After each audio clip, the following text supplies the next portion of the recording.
case study. We have, this one's going to be fun. We have a dynamic duo from Boeing, so that'll be fun. We've got two people coming up to talk to us, and we're going to learn about using VR for training astronauts, which is cool, as well as using AR to enhance training in mock-up facilities. So we've got Connie Miller, Associate Tech Fellow of Immersive Experiences at Boeing, and Craig Stanton, Mechanical System Design of Cave Dweller at Boeing.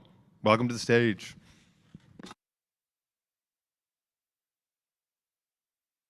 Thank you. Yeah, they don't let me out of the cave too often, so that's why I'm a little overgrown.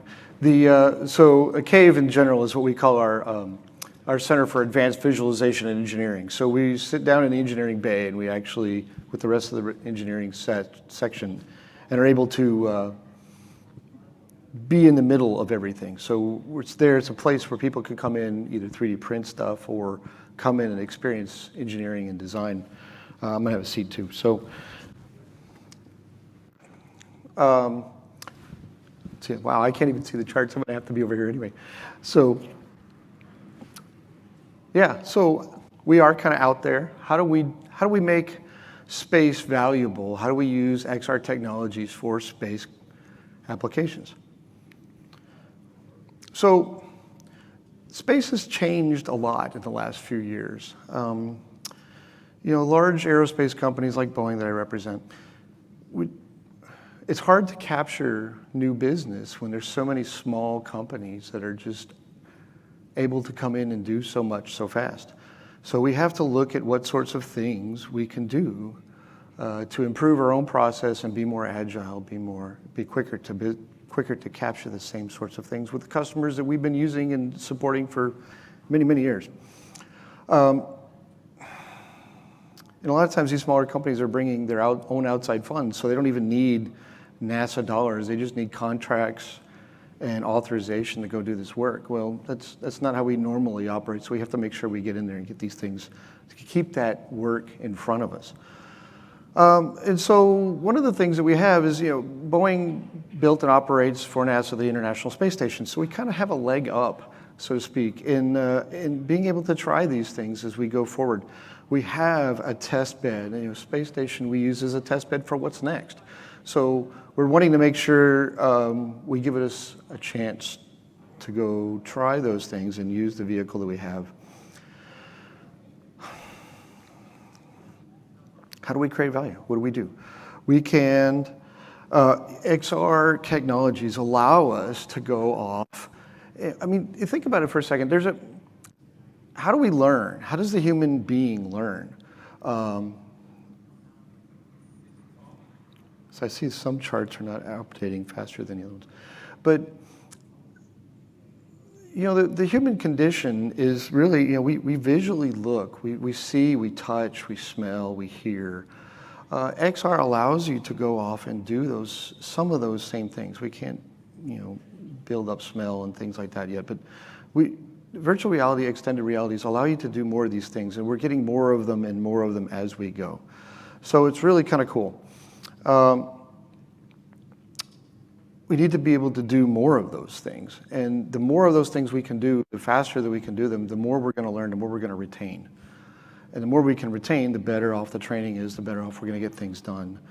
And a lot of times, even before you get onto the product, you can't get to the product and see it because it's out in space or it's out on an airline, on the field, and I can't get out to the field.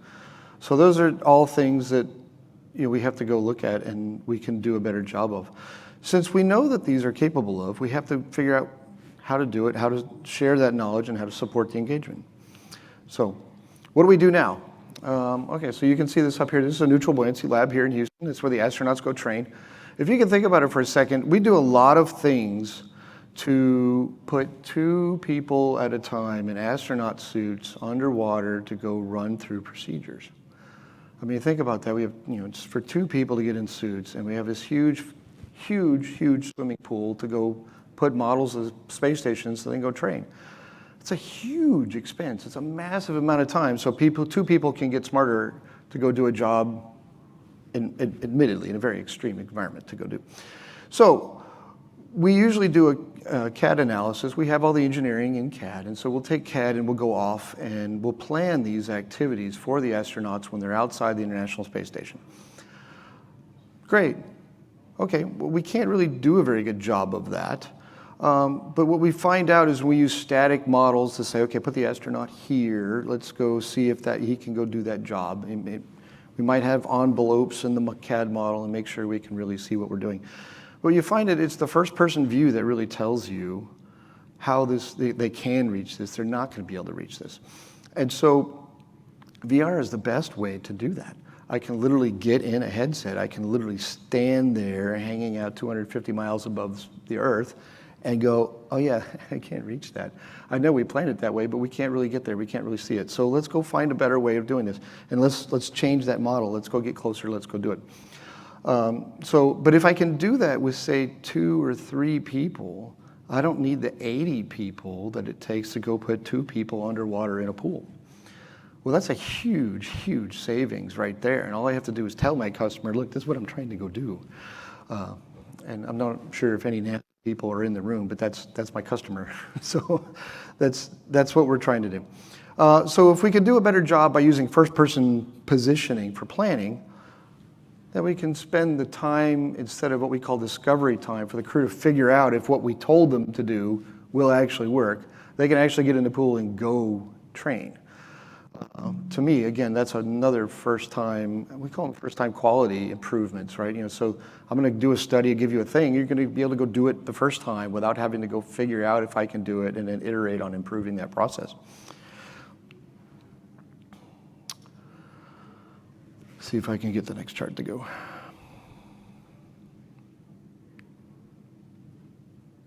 Can you roll to the next chart? Or my button's not working.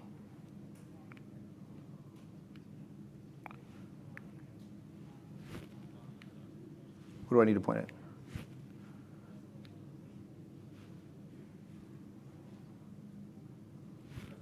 Okay, one more.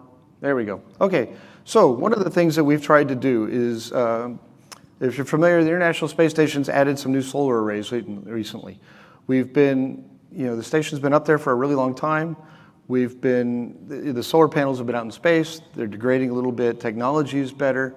I don't have the space shuttle to put new ones up with anymore, so we use the SpaceX Dragon vehicle to carry cargo up, and so we have these new rolled out solar arrays that were packaged up very small and then they roll out and become really big. But you can see the green one outlined there. So one of the things we did was we went to go do this study to let the astronauts, give them some planning tools to go get ready to go put this on. So to do that, there's a preparation EVR, we call it, and it adds all the structure that they needed to put on before we can put the array on. So we wanted to walk through this procedure and see what it would actually be like to do this in VR instead of actually just our normal CAD tools. So we use, again, like I said, we're using Unigraphics. The Siemens product is our CAD engineering tool. So we're taking that and then we're being able to go right into their Team Center engineering tool and use the VR capabilities that are right there already built into the tool. Basically, you can load your CAD model in. There's no programming. I can put a headset on and I'm there immersed in the VR system. And you can use Vive or Meta equipment in numerous different headsets. So with that, we can add things into it. We can do it at the engineering level. It's still a no-code type of environment. It's super helpful in that case. I'm not here to pitch for Siemens, but it's really a good tool. Doing that, so we're going to provide new avenues to get better at those planning tools. So we used some internal research and development last year to go do this plan, move it into VR, figure out what we can do better, and then let the crew kind of see what's going on. So does this create a new service and a product? Go to the next chart. So as you can see here, it's an awful lot of stuff. We've got a bunch of struts and things to go install and a mounting bracket. We have to train the crew to go install this 250 miles up in space, going 17,000 miles an hour, while they're outside kind of going, make sure I'm tethered to something because that's a long way down kind of thing. So it can be a daunting thing. All these pieces and all these cables and all these things have to go together to get it done. So what does it look like when you do this in VR? Let's go to the next chart. So I think this is going to play. You can see I'm in VR, but you can see the view if the view will play. I think I have to push one more button. That's going to play in the background. So I can look in the environment as it's going. It takes a very few hours to go from what we're doing in a normal CAD environment to be able to see this in VR. And what I can do at this point is I can walk through step by step. I can even animate the functions. I can see bolts turning. You can go through and actually run through what the procedure is. I can't quite do haptic. I can't quite get close enough to where I can physically make it all work. But again, I'm engaging as many senses as I can. I feel like I'm there. If you haven't put a headset on, that's the biggest thing to engagement. You have to get people to put the headset on because it really is different than seeing a video image or a video. That immersion is really what we're experiencing. So like I said, we ran through this where you could see all the steps of things going on. You can visualize where the astronaut is, and you can see if we just use a static model, I can't really see. But now I can start to understand, oh, that's how that goes together. I can understand I have to get these little things to clip around the edge. I've had numerous NASA customers in the process tell us that I would never have understood this by looking at a PowerPoint image. If you're telling me this in a set of graphics or images or CAD views, that it's just not going to be enough. You're never going to give them the view they want to have. So if you can walk through a procedure like this and let them experience it, because this will can in certain views, step by step toward the views, but you can also use the controllers and just kind of fly around and get the view and spatial understanding of what you want to see, when you want to, how you want to see it, and how you want to understand it.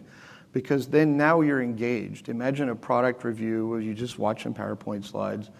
Everybody's bored, they're falling asleep. But if I'm in here engaging with it, now I understand the hardware. I can poke at things, I can ask questions, and I didn't have to build a single thing. It's really helpful. So we ran through this. We showed some of our NASA customers what this was. And what we ended up doing was they were so impressed with what we were doing, they're already asking us to go make more of these packages, and which is, like a 1 year, 10 times ROI type of investment.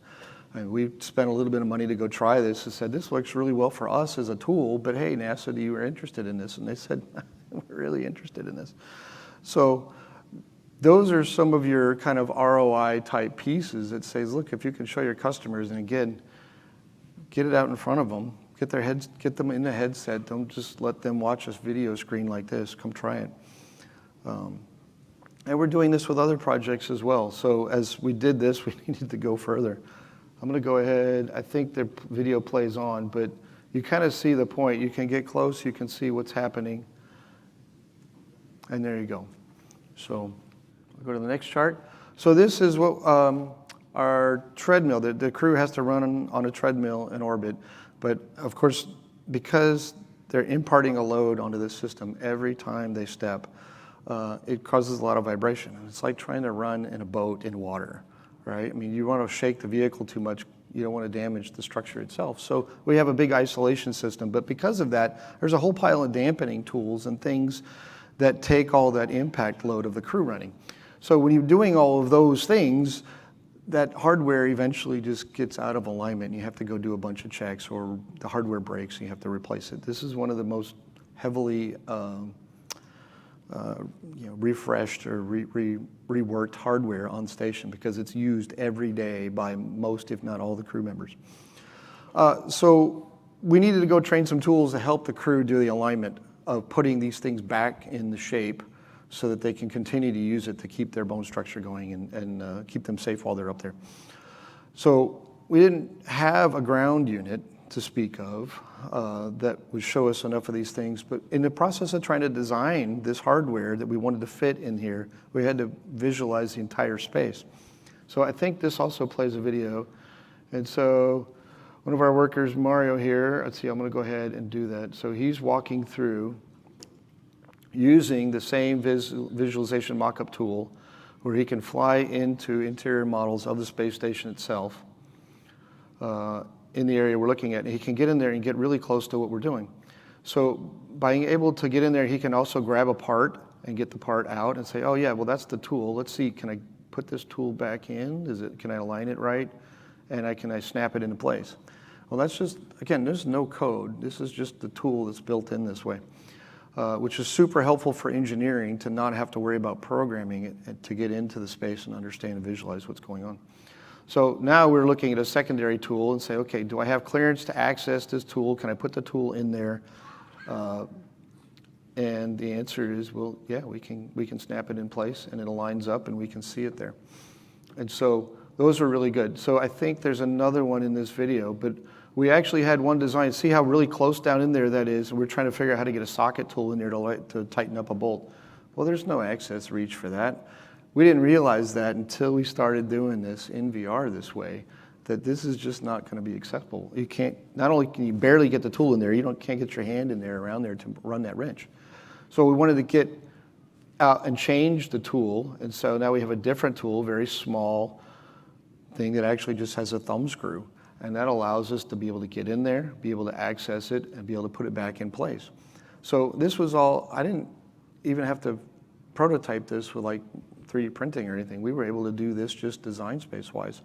We did go prove it to ourselves and prove that out in the process. Now here we are actually showing this to the customer, and the customer is able to put their hands on. You can see the yellow part there. That's the final tool. We have people we're showing the customer in VR exactly what they're getting. And so it's an opportunity to get back and say, look, this is, I think the video froze.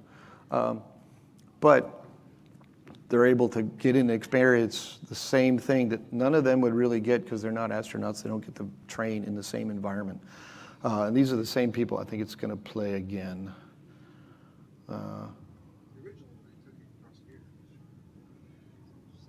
So I don't know if you can jump it to mostly at the end or not, but that's okay. We can let it run. Super useful to do. This is real world cases of stuff we're actually doing. We're trying to get these tools built now and put them on orbit so the crew has them.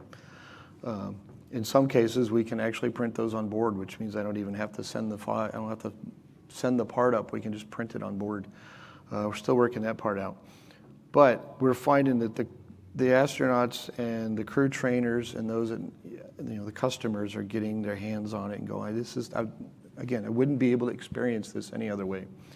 So that's good. So this is a picture of some of the tools themselves. We actually used 3D printed mock-ups to be able to visualize this, but we could go back and forth between both of these technologies, between 3D printing and virtual, just to be able to say, hey, we can try these things as far as we can get them with the VR systems, and then once we've gotten ourselves happy with it, we can then physically print them, go try them before we even cut a drawing, before we ever release engineering, before we ever go really build the parts. And at some point we get down to the end of the design and we just say, well, do I need to manufacture the part in a metallic, or will a plastic part work well enough? So we're able to then go off and do some physical testing to even figure out if that works. So again, we find the XR technologies go really well into the backdrop. Early on in the process, really we can integrate all the way up on our entire system.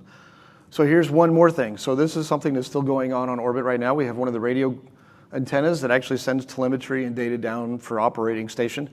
It went bad. We changed out one of these and put it in a stored unit position. Now what we're trying to do from there is we couldn't get it back into the airlock. We couldn't bring the whole stanchion.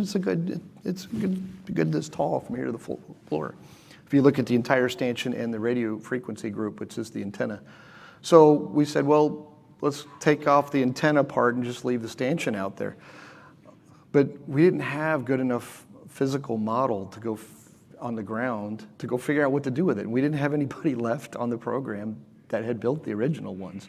So what do you do when you don't have one? You have some of the design and most of the drawings. Well, you go add the drawings in, you go fix the detail, and you go use VR to go interact with it. And so it was really, really an opportunity here to go say, okay, we have a real-time problem we need to go fix. So I'm going to go ahead and go to the next one and let it run. See if I can get the next chart there. Okay, there we go. So the video will play when this is just, just by itself, you're able to go in there and now I can look at the parts. We're using the same Viz mockup tool. I don't really need to be photorealistic or anything because it's not really required. But you can look at things, you can poke around in the hardware, You can see what's happening. Sorry, it's hard to fly around sometimes in space. But when you look at the hardware, you can get into it. You can grab pieces, you can look at it. There's a whole pile of bolts there that we have to do to unbolt this thing. And so this will actually show us the bolting pattern. So we can tell the crew, hey, this is the order, you have to undo the bolts. And where your hazards are, we can do section cut, which you can't even do if you have the physical hardware. So again, we're able to explain and understand the hardware in a way we couldn't even do with a physical object. Super helpful.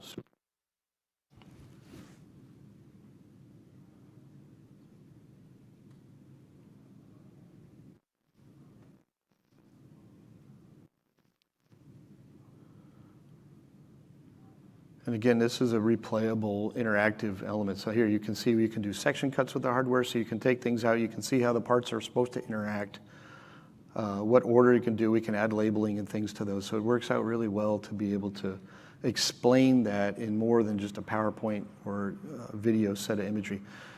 It's always hard to explain some of the VR capabilities when you're looking at it on a 3D screen or a 2D screen, but it runs through the whole process, and again, there's no code involved in this at all. It's all click and point within the tool. It's just a few hours effort by one of our engineers who's sitting in the back here. Has done a fantastic job of being able to do that and show that, and we can take that back to the customer and help them train astronauts to get the right job done.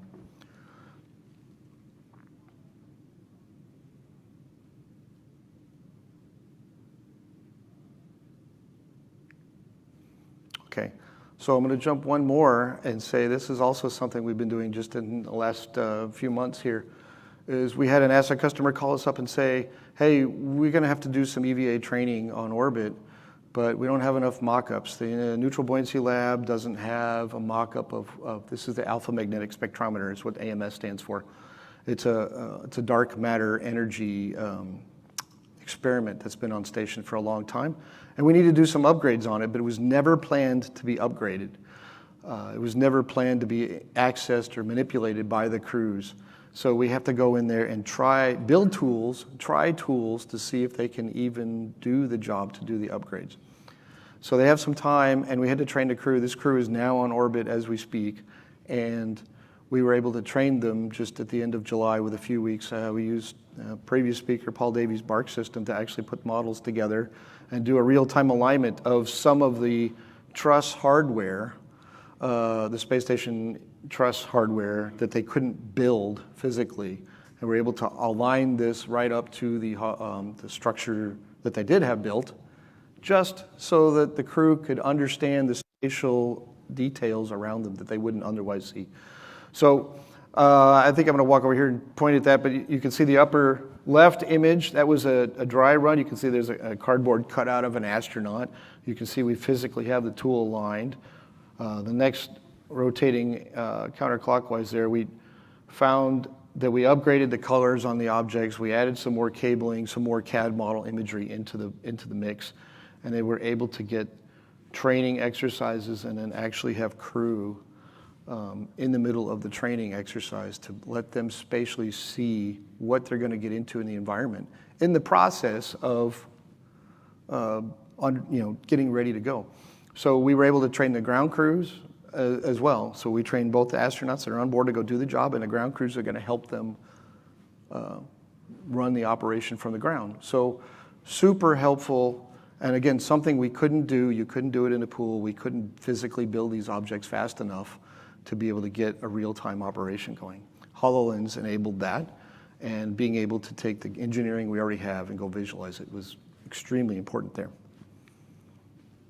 So, in summary, we can understand the realities of what we're doing when you can spatially get it on your head. You can still see what you're doing in the same sort of context and environment that we learn and experience the world today. Employees become, because there is some gamification aspects to it, and nobody likes to have a boring job. We like to do things that are fun. If you can get things on your head and actually go, this is really cool. I had numerous NASA folks in this thing saying, while we were doing this last HoloLens activity that said, I really didn't want to do this. I didn't think it was necessary, but you put the thing on my head and now I don't want to take it off. I want to keep it. I want to do it again. I want to do as much of this as we can. So you retain knowledge better because you've engaged more senses. You have more capability. You learn it in the way that makes sense to you. Employees are happier, we're finding. They're more engaged. They work with the hardware better.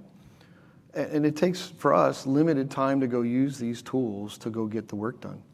They kind of say that a picture is worth 1,000 words and a video is 1,000 pictures. But a VR experience is like 1,000 videos. It's really just next level. You can really get a bunch out there. The value that knowledge created and shared and learned is just immense. So that's all I have. Thank you very much.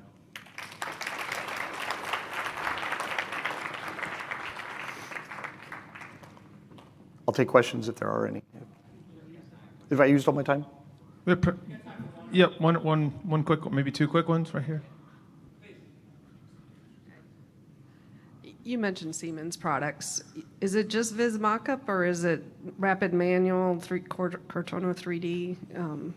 Actually, in this particular case, we only use Siemens Mockup for this. Okay. We use the NX product as our CAD tool, and then we're using Team Center Engineering visualization as the tool. I got one more right here. You can just say your name for everyone.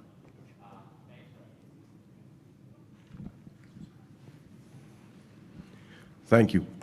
Thank you for this very interesting presentation. My name is Ivo from KLM at Amsterdam Airport. Are you actually thinking about putting some glasses in the space station so they could train over there as well if there is a problem and you would need to fix it, so the astronauts could fix it themselves? Great question. We do, in fact, have HoloLenses on orbit right now. And they have used it for some of the treadmill work, not these particular parts, but for some other treadmill inspection tools. And NASA is constantly looking at this. We're looking to do more of it.